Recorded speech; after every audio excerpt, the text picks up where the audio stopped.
Yo, welcome to Wiz Loves Cars, and this is the 2022 Hyundai Ioniq 5.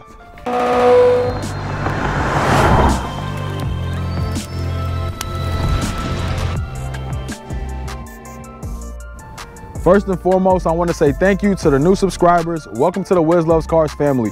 If today's your first day checking out my channel, go ahead and hit that like and subscribe button down below. Go ahead and share a video.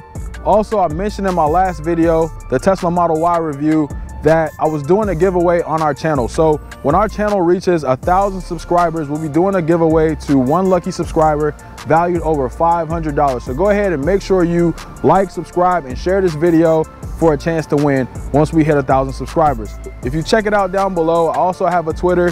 Follow me on Twitter. Hit the DMs. The DMs are wide open. I post exclusive content on there, and I also want to do collabs with folks as well. So if you live in the Northern California area and you want me to review your car, go ahead and hit the DMs and we can collaborate from there. Appreciate you. So let's get into it. This Ioniq features a lithium-ion battery. Also, the 5 in its name signifies its place in the Hyundai lineup. There's also going to be an Ioniq 6, which is going to be a 4-door sedan, and an Ioniq 7, which is going to be a larger SUV similar to the Palisade. Let's talk performance real quick. This Ioniq 5 has a top speed of 115 miles per hour and does 0 to 60 in about 6.1 seconds. We'll get to that later. So in order to actually pop this hood and get to the front that's underneath, you have to use a lever on the driver's side to pop this hood. This is not very common for electric vehicles because typically you can either pop it from the app or you can actually use a key fob or something like that to do that. But this is pretty interesting design. We'll see what it looks like. There's a second latch that's underneath the hood, much like a gas-powered vehicle. When you pop the hood on those, you have to basically find that, and now you're able to pull up this hood. And that exposes the frunk, which is not a normal frunk because it's not as clean looking as you would find in most EVs, such as the Tesla Model Y. There's still a lot of fluids displayed and batteries and different things like that. So it's kind of like a hybrid to a EV and a gas-powered vehicle. So once we actually get into the front, you'll realize that there's not a lot of space in here. It literally looks like a toolbox that would sit inside of an engine. So I wouldn't really use this for groceries or anything like that. You can probably fit little knickknacks or tools or whatever the case is, but that's about it. This car features a clamshell hood, so you don't get a lot of those bold lines, and instead you have a clean, balanced look. Down below, Hyundai designers integrated in rectangular parametric pixel LED lights on both the front and the rear of this car, which pretty much give me 80s vibes. The lights on this look very beautiful. You also have some Ioniq 5 badging here, which is one of the few places on this vehicle that you're actually gonna find some badging. So as you can see, the lights are pixelated here. You see those pixels, it gives me very much 80s video games vibe, as I mentioned before. Also, you have this light bar here at the top that's pretty cool. This roof also kind of gives you a little bit of illusion that it sticks out a little bit further than it does, but it's actually sloped. This is a spoiler that's on the top of the vehicle, and there's some airflow that actually comes through the top to make this car a little bit more aerodynamic when you're driving it. So I think that's really cool. I think the design of the continuation of the lights down here is pretty cool as well. The only thing that I want to ding is because it's a standard edition, so there's no way to pop the trunk unless you actually physically open it from under here, and it's also difficult to find. So it's right here, and you can use that to pop that trunk. We're not going to spend too much time here, but as you can see, this Ioniq 5 has a sloped roofline. As I mentioned before, it's accentuated a little bit more since the actual trunk is open. Now, you can fit plenty of stuff back here, but if you have larger boxy items, you might run into a little bit of issue. Another cool little thing that we have down here is just a nice hidden secret compartment. Use that for whatever you like. The next thing we're going to talk about is the charging port, and this has some pretty dope features, which I'll get into in a second. But first, let's figure out how to open it. But before I open it, this charging port also continues the pixelation that I mentioned before. So it has 5 pixels here on the actual charging port, 1, 2, 3, 4, 5, to signify the Ioniq 5.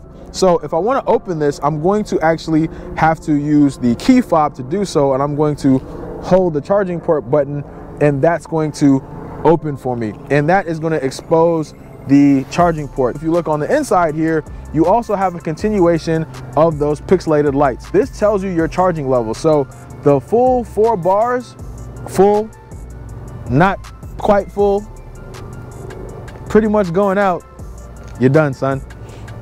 And if I want to close this, I just press this little button right here, and this closes the charging port. Now, one thing I'll also talk about with this charging port that's a dope feature that I was kind of talking about before is that this features a vehicle to load system, or a V2L system, and that adds to a feature of bi-directional charging. So not only can you charge this Ioniq 5, but you can also use the Ioniq 5 to charge other devices, refrigerators, hedge trimmers, anything electrical you can plug into your Ioniq 5 through the use of a converter through this V2L system. I think that's pretty dope. You can also charge other EVs with it. So if you own one of these, it's pretty much a 5-passenger generator on wheels.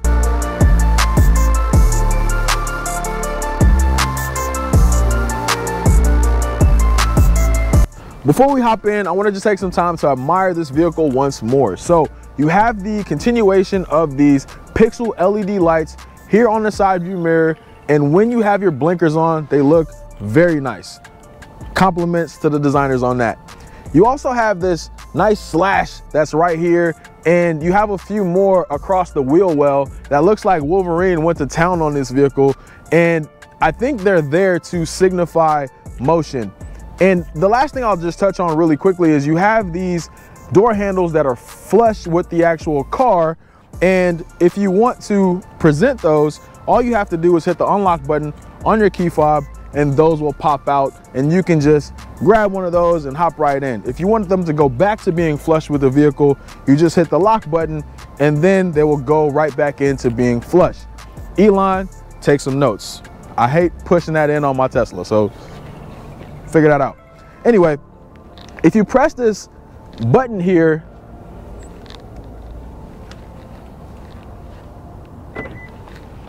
this pixelated button here, the door handles will also pop out, but you have to have the key fob on your person. Also, if you press it one more time, those will actually go back in. So I really like that design, and I really think Tesla should take notes on this, because I love the way the handles present themselves to you. It makes it a lot easier to get in the vehicle, especially if you have things in your hands already. First of all, you have this big display right in front of you. You have a 12-inch screen here on the instrument cluster, and you also have another 12-inch screen for your infotainment hub.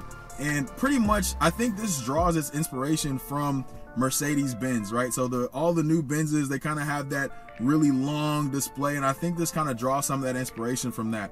Also on the left-hand side, you also have a magnetic strip that's on the dash as well, and I tried to actually stick a magnet on there, so that's why you don't see it in the B-roll, and it just kind of fell right off, so I'm just not even going to mess with that. Another thing that I want to touch on is the steering wheel. So there's some pretty interesting controls here on the steering wheel.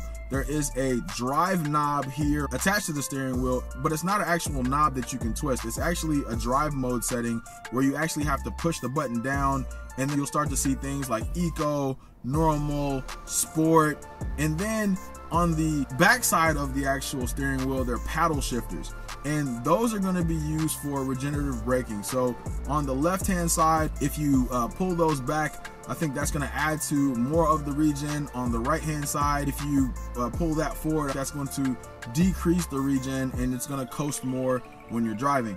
There's also a little shifter here that is pretty easy to use. There's a park button on the side, and then if you shift it forward, you can go and drive, and then there's neutral if you shift it backwards, and then you can also go in reverse as well. And one thing that's pretty interesting is, I know I mentioned earlier that there's not a lot of badging on this Ioniq 5, so there's no Hyundai badging anywhere on the interior of this vehicle. There's none on the steering wheel or anything like that. Also on this instrument cluster, on the left hand side, you have your miles per hour. On the right hand side, you have your range, and it's really interesting because it's kind of laid out and it looks like 2 cylinders, right? So it kind of reminds me of, I don't know if anyone played Sonic back in the day, there was that level where you can kind of run through, but this kind of reminds me of that. And then you can see an icon of the car kind of just sitting in the middle of the lane, and you can use that to kind of help guide you. And those lanes are there because it knows whichever lane you're in on the road or the highway, it knows that you're in that lane, and if you drift to the right or if you drift to the left, it also has lane keeping assist. And one thing I noticed when I was driving on the highway as well is that it not only keeps you in the lane, so it doesn't just bounce you around inside the lane, it also corners for you. I don't really know if I like that too much, because I felt like at times the car was fighting me or I was fighting the car, and it felt like I was gonna go out of control, and I didn't feel like I had control of the vehicle during that time. So I thought that was pretty interesting. I don't really like that. Maybe it just takes some time to get used to, but different strokes for different folks.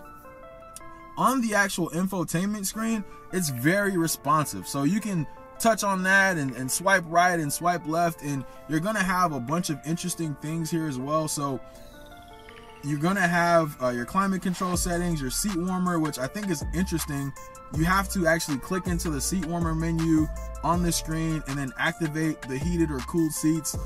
I don't really like that, because you also have virtual controls down here at the bottom in the center stack that you can use to actually control the climate settings, like the AC and the fan speed and the recirc and all of that. So it just makes more sense for that feature to be down here on this bar with the virtual buttons.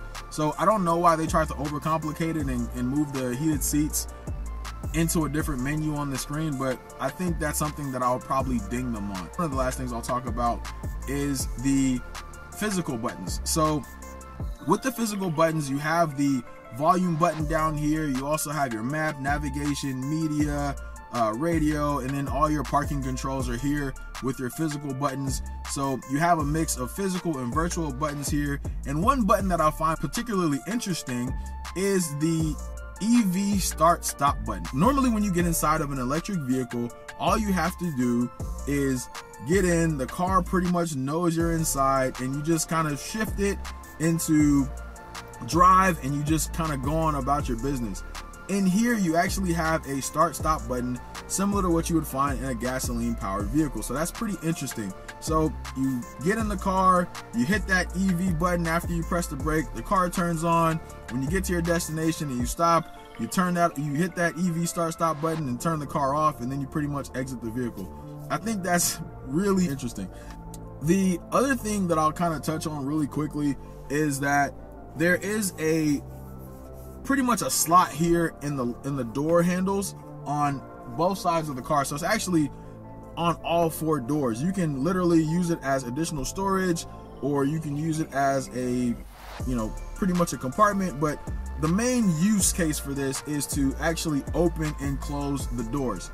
It was difficult for me to try to close the doors initially. I did grab it, but I didn't realize it was an actual handle. So I think that was a pretty interesting design choice there. The other thing is you have this pretty open center console here. So you have your cup holders, you have 5 USB charging ports in this vehicle. So literally no one that's riding in this car should have a dead phone at all. One of the other things I want to touch on really quickly are the seats. So the seats are pretty comfortable to me, honestly, and they also recline really well. So if I can basically move the seat all the way up. So, if you're someone that's driving in this vehicle and you're vertically challenged, you can get pretty high up. So I raise myself all the way up, lower myself all the way down, and the seats recline pretty far back. So this front seat on both the front passenger as well as the front driver touches the back seat, so you can actually sit down in here and get a nice nap in. So I'm pretty sure a lot of you remember, like, probably high school days or even college days when you had that job and you went out the night before and you kind of went to your car during lunch break to take a nap. I guarantee you wish you had this. This is super comfortable. I can see people sleeping in here or just lounging in here and relaxing while they're charging their car. The back is pretty roomy. A lot of space back there. You can fit very comfortably. The seats fold down from the back as well, so you have more cargo room back there. Also, the seats slide forward, so you can pretty much make that space however you need to make it, and I think that's really good from a design concept. And I know I mentioned the long wheelbase earlier. That's why this interior is so spacious, and the floorboards are relatively flat. So overall, I think this vehicle is beautifully designed, both interior and exterior, and I really want to commend the Hyundai designers on this. All right, so my first impression of this Ioniq on the road is that it's a pretty quiet cabin. Also, it's pretty spacious in here. Like, I can't really hear anything. I feel like I'm kind of just sitting in a lounge, just hanging out. There's plenty of space, plenty of room. The steering wheel is responsive. Where I turn the steering wheel, it goes. So I really like that aspect of this. It has a lot of good safety features as well. So it has a forward collision warning. There you go, it just went off. It also has lane keeping assist. That kicks in more so on the highway, and I really like that feature. And I mentioned earlier, it also has this cornering aspect as well. So it doesn't just bounce you around within the lane, especially when you're going around corners. It'll actually help corner you, but I don't know if I like that just yet. I think it feels more like I'm fighting with a vehicle. It's a pretty weird feeling if you ask me. I don't really like that. Another thing is that you see the mileage here on the right hand side, my miles per hour here on the left hand side. It's pretty quick. It's not like the same magnitude of a Tesla or anything like that, but it's pretty quick. Ooh, the police. I'm gonna round this corner really quickly and do a quick 0 to 60 on one of these back roads. But before I do that, I just want to kind of play with the paddle shifters just a little bit. So I think I talked about this a little earlier. So if I move the paddle shifters on the left hand side and I pull those all the way in, it basically turns this into a one pedal car. And it slows me all the way down to a complete stop. If I use the right paddle shifter after I turn this corner here,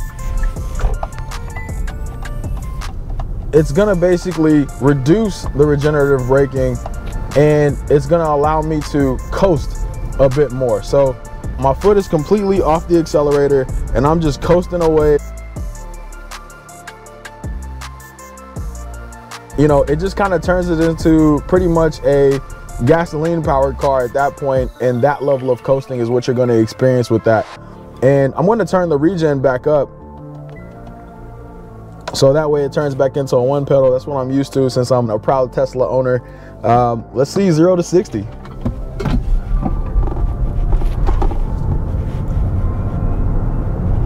Man, I don't like it.